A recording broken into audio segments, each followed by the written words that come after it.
నేను మేరకు చేతులకి నూరి పెట్టుకుంటే మంచిగా ఎర్రవవుతాయి ఫ్రెండ్స్. తెంపుతున్నానండి ఫ్రెండ్స్.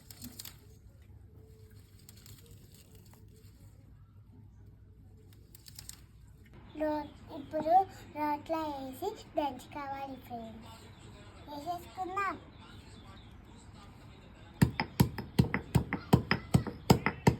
మేరకు నూనె అయిపోయింది ఫ్రెండ్స్.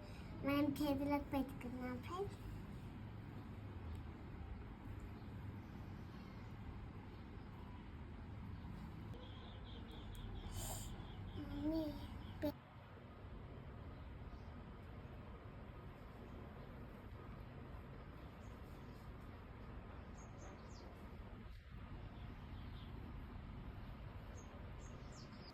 అయిపోయింది ఫ్రెండ్స్. నా మేరకు చూడండి ఎంత చాలా బాగుంది.